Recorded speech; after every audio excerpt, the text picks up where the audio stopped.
see. He'll give it a bit of fun.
Big bump up here.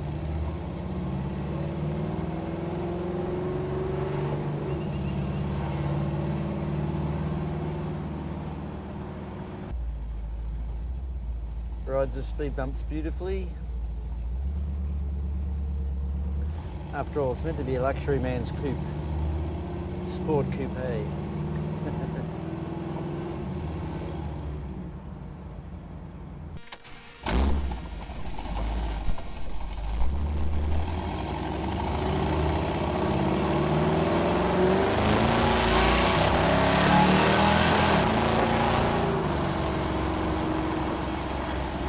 Still got a bit of pickup.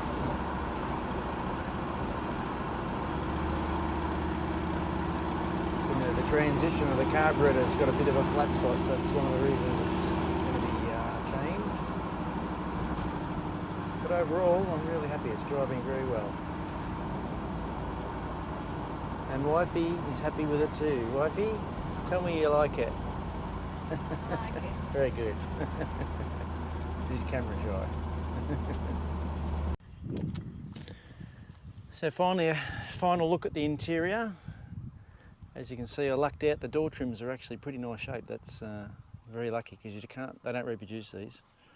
I'm going to have a go at trying to cover these silver. You can buy a silver tape that hopefully I can replace it with, make it look a little better, but it's not bad. So the dash, you've seen that out of the car, but it's all in. I retrimmed the front seats, but the back seat's still original, so I just tried to match those best I could. And you can see the headliner, hopefully you can see that good enough after the replacement. That'll also get even better with age, so in time with heat. So yeah, really nice interior. Haven't hooked up stereo up yet, I've only got the speakers in, but that will come in the future. Comfy bucket seats, just standard manual seats. Car hasn't really got a lot of options, only really air conditioned and the regular 444 barrel, so a fairly basic model, wind up windows, but that's good, less to go wrong. Check out that colour.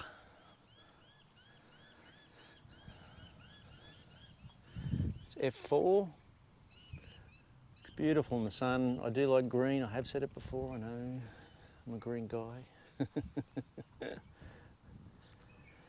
And the factory tips, which are like a modified Challenger tip, same ones used on the Challengers. They put them on the Sport Fury GT, but also on the 300 Hurst.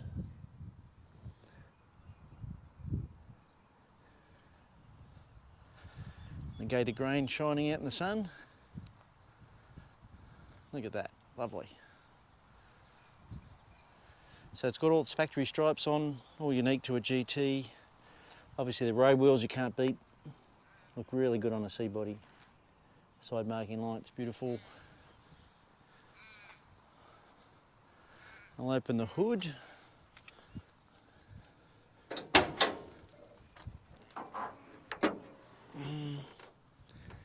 There we go.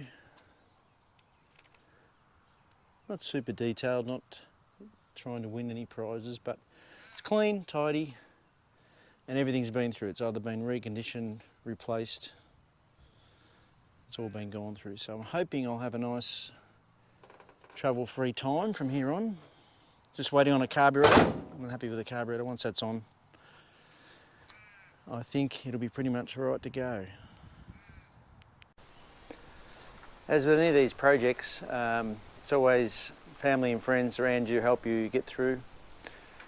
Sometimes with motivation, but also with parts, information.